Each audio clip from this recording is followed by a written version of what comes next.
ahora en este bloque tenemos la grata presencia de Manuel Bernales Alvarado. Él es un distinguido analista social, politólogo, con posgrado en Flaxo,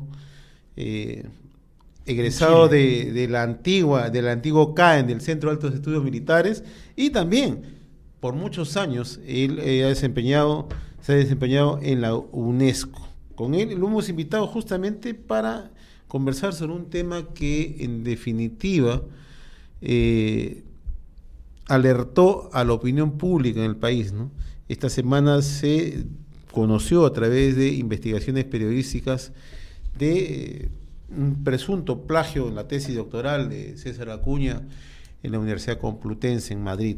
Un tema que aparentemente se le dio poca importancia en las primeras horas, pero conforme se fueron desarrollando ya las investigaciones, se fueron conociendo mayor nivel informativo, mayor opinión pública, ha generado ya una suerte ya de crisis política para el propio César Acuña, y también, a no dudarlo, un serio desprestigio para la cadena universitaria que él mantiene, y también un serio detrimento para un sector de la clase política, no para todos, porque no todos vamos a poner en el mismo saco, pero basta hacer un recordar, y si el señor Acuña siempre se presentaba con los mejores títulos honoríficos, académicos.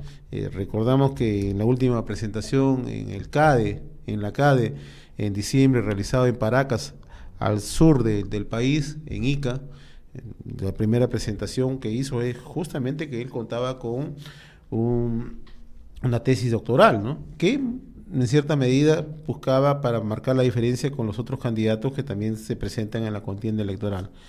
Pero también hay un hecho que no deja de llamarnos la atención, ¿no? El mismo hecho de que César Acuña en estos momentos tenga que salir a la opinión pública a dar explicaciones sobre su tesis doctoral, se han presentado a la par. Ayer la revista Hiller en sus 13 ya puso en duda justamente el título de ingeniero químico en la Universidad de Trujillo. Hoy tenemos en nuestras manos la portada del diario Correo de Piura, donde dice otra maestría en duda, y se trata de que la Universidad de Lima también va a abrir investigación por una tesis de César Acuña. Ayer el propio candidato Acuña ha estado en Arequipa y ha dicho que él no va a renunciar a su postulación y que va a exigirle justamente un pronunciamiento a la Universidad Complutense, ¿no?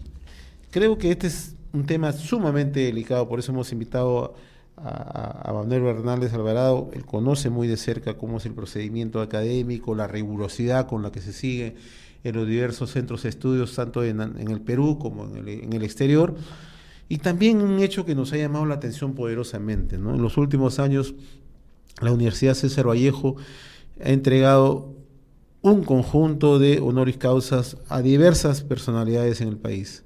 Y creo que, como bien lo dice el blog El Útero, que dirige Marcos Cifuentes, ellos han hecho una investigación bastante rigurosa de los honoris causa que ha entregado en los últimos años en la Universidad de César Vallejo, y por eso es que este blog le pide a estas personas que han recibido esa distinción pronunciarse sobre un hecho tan delicado. Por ejemplo, en el 2008, la Universidad de César Vallejo entregó el honoris causa al actual presidente del Jurado Nacional de Elecciones, el doctor Francisco Tábara, ¿no? En el 2009 hizo lo propio con el exdirector del diario El Comercio, el conglomerado periodístico más importante, Francisco Miro Quesada Rada, que es actual rector de la Universidad César Vallejo. En el 2010, y por favor estoy citando yo al blog El Útero, donde también Marcial Rubio Correa, el actual rector de la Universidad Pontificia, la Universidad Católica del Perú, también recibió el honoris causa. En el 2010 hizo lo propio con Alejandro Toledo Manríquez, ¿no?, expresidente de la República. En el 2011 recibió también la misma distinción, un honoris causa de la Universidad César Vallejo, César San Martín, es presidente del Poder Judicial. En el 2012, don Diego García Sayán es ministro de Justicia, es canciller de la República, es presidente y magistrado de la Corte Interamericana de Desarrollo, también fue ungido con este doctorado honoris causa. Modesto Montoya, ¿no?, este reconocido físico nuclear, también recibió en el 2013. Manuel Rodríguez Cuadro, es canciller de la República, es candidato de Fuerza Social, también recibió honoris causa de la Universidad César Vallejo en 2014, y Beatriz Merino, Lucero, ex defensora del pueblo, ex presidenta del Consejo de Ministros y actual gerente general de la Universidad César Vallejo, también fue distinguida el año pasado con un honoris causa. ¿Cuál es la pregunta que se hace el blog El Útero? ¿Es necesario que estas personalidades se pronuncien sobre un tema tan delicado? Un tema que ya no solamente entra al ámbito solamente de la especulación, sino que entra al ámbito de cuán riguroso se tiene que ser en términos académicos y cuán honesto se tiene que ser en el actuar diario. Y creo que el señor Acuña tiene que darle una explicación al país. Bueno, ya hicimos la presentación, se encuentra con nosotros Manuel Bernales Alvarado. Manolo, buen día y te agradezco la gentileza de estar con nosotros esta mañana aquí en Enlace Regional a través de RCR. Muchas gracias, José. ¿Qué efectos puede tener, Manolo? Tú conoces muy de cerca, tú has sido funcionario de UNESCO, tú sabes de la rigurosidad de universidades, en este caso como la Complutense. Y puedo decir, para empezar a responderte, dos cosas. La primera, que lo que voy a comentar no tiene nada en contra del señor Acuña como candidato, sino en favor del cumplimiento de las reglas del juego electoral y de las reglas jurídicas que rigen la vida de las universidades y en general las reglas del juego académico. En primer lugar eso, no hay nada en contra sino a favor de. En segundo lugar, voy a poner mi propio ejemplo. Durante varios años en distintos gobiernos yo he sido funcionario público. He hecho mis declaraciones que se pueden comprobar en los respectivos archivos o páginas electrónicas o páginas web. Jamás he utilizado ningún título que no me corresponda. Me he referido siempre a lo que es mi oficio, mi práctica basada en estudios y en lo que yo he trabajado. Nunca he puesto doctor Manuel Bernales. Mira, aquí en nuestro país y en otras partes de América Latina, pero no solo de América Latina. Hablemos de América Latina nada más. Hay la costumbre de doctorear a la gente, como decía alguien ayer en una de las publicaciones electrónicas llamadas redes sociales, que si tiene ciertas características le dicen doctor. Yo solía decir que si me ponía un casco para ir a visitar una obra en una punta de carretera, me decían ingeniero. Entonces, esos son usos y costumbres, pero nunca esos usos y costumbres dan lugar a un derecho a usar algo, un nombre, una apelación, una distinción que uno no tiene. En tercer lugar, que las personas que hayan recibido ese doctorado honoris causa deberían pronunciarse, a mí me parece sano, pero ellos son libres de hacerlo o no hacerlo. De las personas allí mencionadas prácticamente conozco a todos, a unos más que otros. Inclusive la amistad que tengo con algunos de ellos data de muchísimos años atrás y puedo decir de su entrega total a causas académicas bien correctas, bien reconocidas en el Perú y en el extranjero. El blog El Útero no pone en tela de juicio, digamos, la honorabilidad de estas personas, lo que sí pone en una situación que es necesario, por tratarse de líderes de opinión, representantes académicos con un alto nivel, digamos, de trayectoria profesional, es necesario hacer un deslinde en este tema. Que ellos deslinden, se pronuncien. Es un buen argumento, ese es un buen argumento. Si usted tiene por sus títulos bien ganados y por su trayectoria bien reconocida, está en capacidad, tiene el deber moral de pronunciarse. Me parece un buen argumento, pero puede decirse que también tiene derecho a mantenerse callado. Ese es en el ejercicio de su libertad. Las personas juzgarán qué argumento es mejor que otro. Ahora, ¿qué efectos crees tú puede tener este sinnúmero de cargos que está recibiendo César Acuña? Yo puedo decir lo siguiente, miren, las reglas del juego en este caso distinguen dos casos. El otorgamiento de licencias profesionales, que es aquí en el Perú lo que se llama licenciatura, de lo que son grados académicos. En otras partes, en los Estados Unidos de Norteamérica, por ejemplo, en la Unión Estadounidense, no se otorgan grados de licencias profesionales por la universidad. Y en otros países, voy a poner otro caso, para ser rector de una universidad no se exige ningún doctorado, sino simplemente que sea una persona que tenga una licencia profesional, y se les dice licenciados. En otros países hay muy distinguidos licenciados que son rectores de universidades. Esto tiene que ver con lo siguiente: para el ejercicio de la rectoría en una universidad, obviamente se requiere una distinción, una solidez académica, y se requiere además requisitos de ser buen administrador, eficiente y honesto. Voy a hacer una comparación. Durante muchos años se pensó que para ser director de hospital o director de un establecimiento de investigación tenía que ser premio Nobel o tenía que ser el mejor cirujano del país. No es así. Para eso hay una carrera especializada en administración de salud.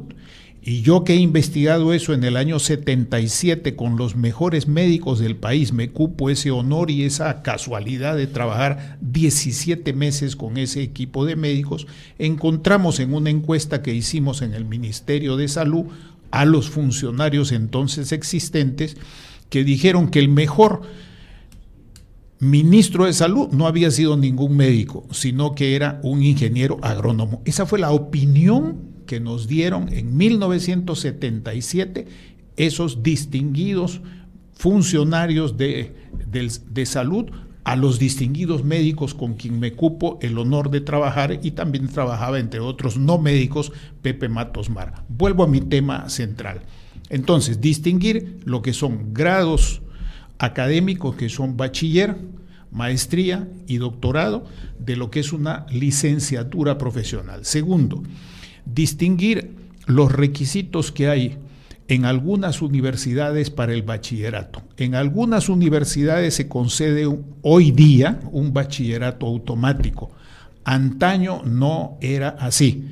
Para dar ejemplos, por ejemplo, mi primo, el doctor Enrique Bernales Ballesteros, para tener su grado académico de bachiller en Derecho tenía que tener, como todos en esa época, 3 años de estudio de Derecho y 2 años previos de estudio de Humanidades o Letras, y hacer una tesis original, que en el caso de él fue el derecho a observar las leyes del presidente de la República en la Constitución de 1933.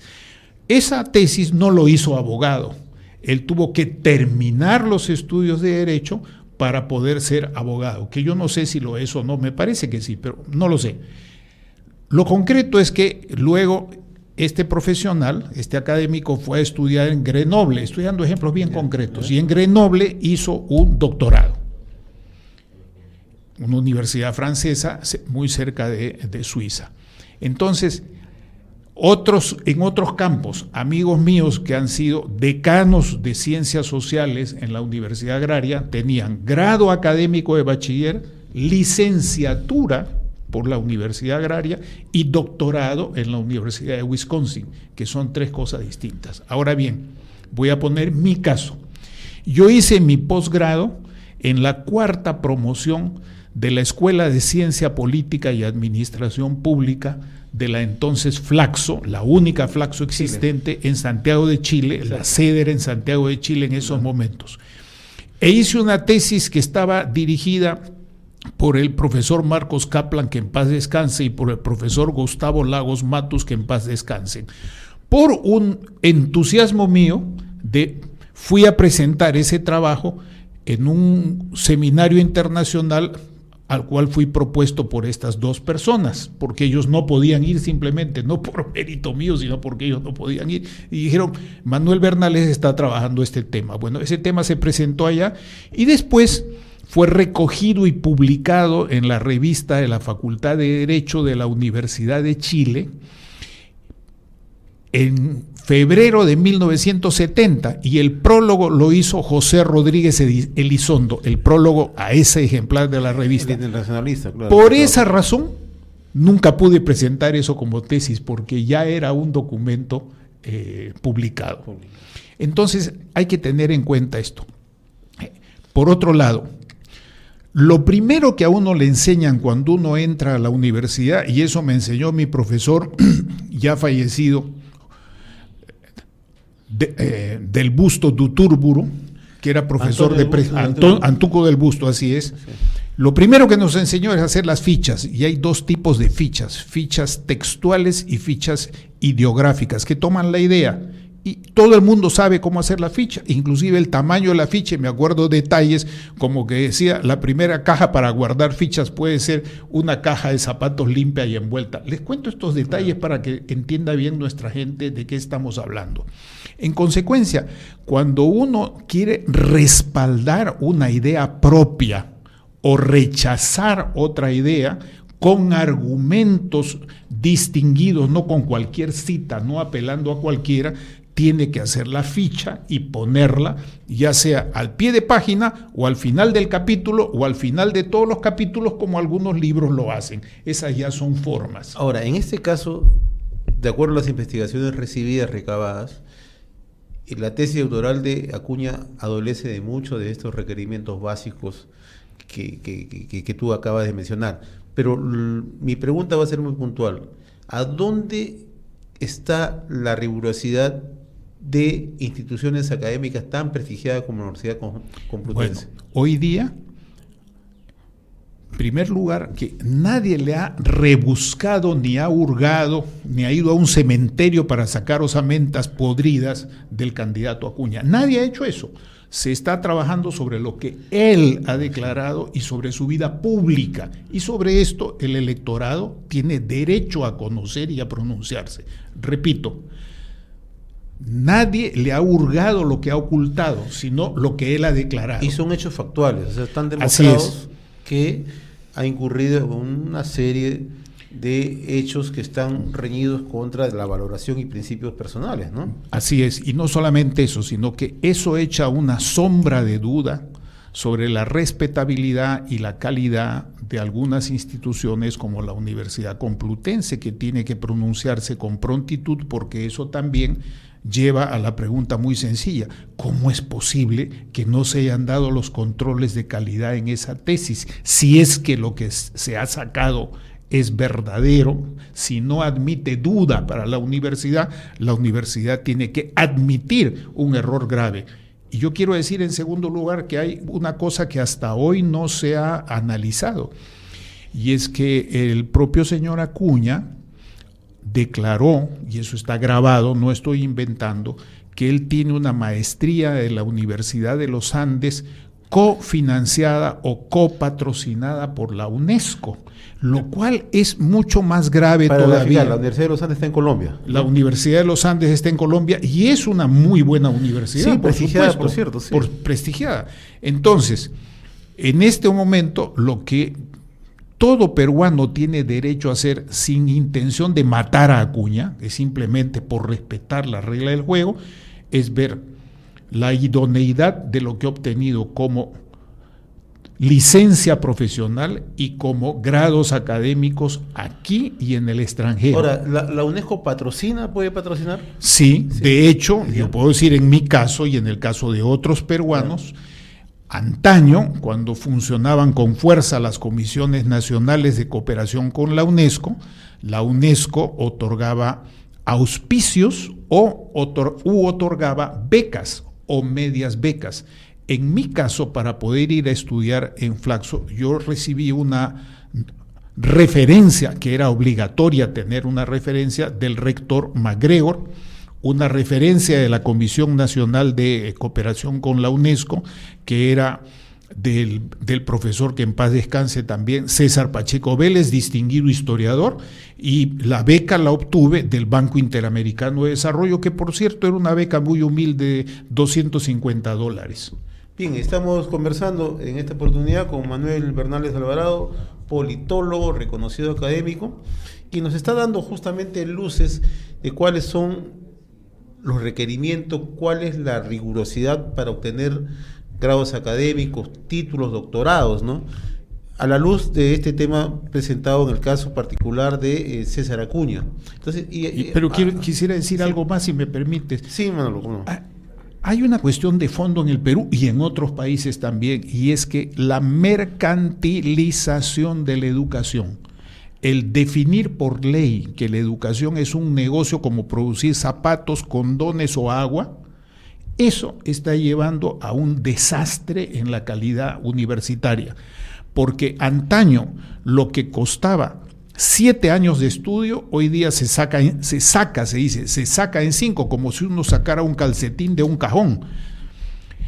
Hay maestrías que se hacen a distancia y se hacen presenciales, y mucha gente académica me lo han dicho en Brasil, en Río Grande do Sul, mis colegas de la Universidad Federal de Río Grande do Sul, con quienes he publicado libros, lo mismo que la Universidad de la República, lo mismo que la Universidad CLAE en el Uruguay, o la Universidad de Buenos Aires, con quien hemos publicado algunos libros, me han dicho, esas son maestrías y doctorados de fin de semana. Por supuesto, segundo tema, que hoy día, con el avance de la difusión de la información, usted puede tener una buena información no solo en Wikipedia, sino que tiene que tener una buena información en páginas que han sido bien calificadas por sus pares científicos. No es cualquier cosa. No es lo mismo tener una información de Nature que tener una información de un periódico que publica los fines de semana algo sobre la geografía o sobre los animales. Son dos cosas absolutamente diferentes. Mucha gente, por ejemplo, hoy día, incluso yo he escuchado esto en la COP, que algunos distinguidos profesionales confunden lo que son fenómenos climáticos extremos con efectos del cambio climático. Entonces andan más perdidos que un chancho en misa, como dicen los chilenos. Ahora, aterrizando en el tema Acuña, nosotros no tenemos la menor intención de pulverizar a Acuña, pero lo que sí queremos es poner en el tapete cuáles pueden ser los efectos que van a generar hacia adelante, ya no solamente en el plano político, en el plano académico. Para mí, sí, perdón. Porque entendiendo que Acuña ha hecho todo un imperio educativo, tiene 3 universidades, y él en los últimos años, en realidad su principal apuesta justamente ha sido la administración de negocios vinculados al tema de las universidades. ¿Cuál crees tú que puede ser el efecto, considerando que hay un tema tan sensible como es supuestamente falsificación en muchos documentos, tesis que no están bien esclarecidas, doctorados que no tienen, digamos, una calificación, por no decirlo más óptima? ¿Cuál cree que puede ser el efecto, no solamente ya en el caso de Acuña, sino en el caso de otras universidades del país? El efecto se puede ver en 2 planos. Uno, en el plano de la calidad de los egresados. Los egresados titulados y graduados de las mejores universidades seguirán siendo demandados por los empleos mejor calificados y obteniendo las mejores posibilidades de trabajo aquí y en el extranjero. Los que no salgan de esas universidades no tendrán trabajos u opciones de esa calidad, lo que no quiere decir que no sean personas con grandes capacidades, estoy claro. Las personas, todos nacemos con capacidades parecidas y crecemos con capacidades parecidas, pero la educación y la instrucción, 2 cosas relacionadas pero distintas, nos preparan mejor para cierto desempeño o no nos preparan para ese desempeño. En segundo lugar, tiene que revisarse la normativa, me parece obvio y evidente, que define que la educación es un negocio. Eso es absolutamente pernicioso.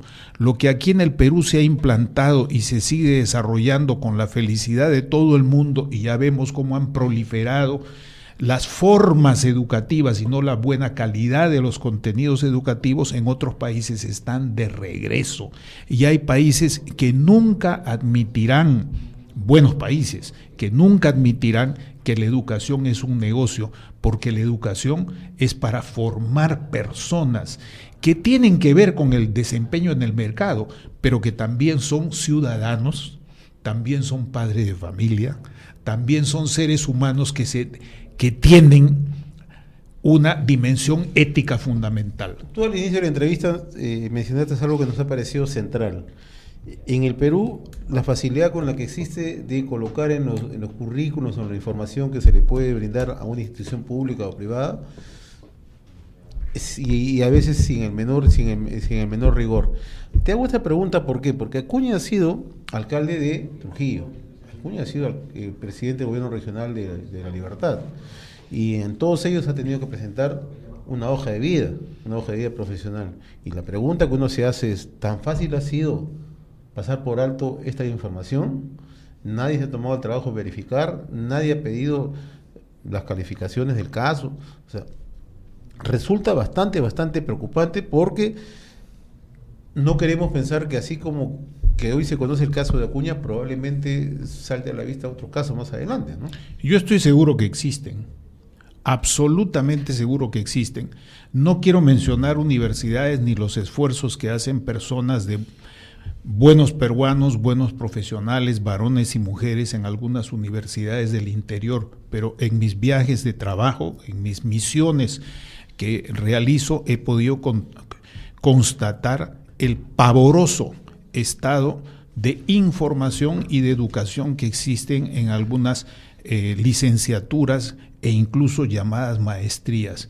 Eso me da mucha tristeza, porque tengo la absoluta seguridad de que esos jóvenes, varones o mujeres, no van a poder alcanzar las metas que están queriendo alcanzar. En resumen, hay varias cosas. Una cosa es la cultura de la improvisación y la cultura del formalismo. Dos, la cultura de la corrupción y de la impunidad que existe también en este campo. La impunidad para mentir en lo político, para mentir en otros campos.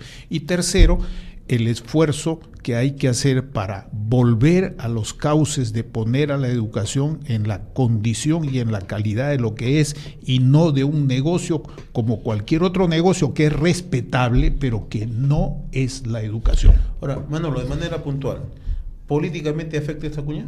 Me parece que sí. Yo he leído de distinguidos colegas y profesores universitarios, no quiero citar nombres, pero están en el Facebook, se pueden identificar muy bien, y en otras páginas, que no le va a afectar mucho porque es un tipo de votante que no le interesa eso, como dicen los mismos defensores de Acuña y él mismo, que no les interesa eso, sino lo que él representa y lo que les va a ofrecer.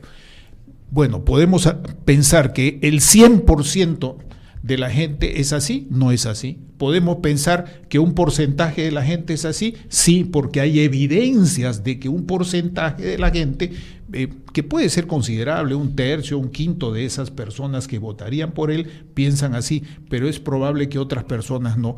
Y en segundo lugar, esto arroja una interrogación muy grande sobre la calidad, la buena calidad de los administradores públicos. La pregunta que yo me hago es muy sencilla y que se puede hacer cualquier persona.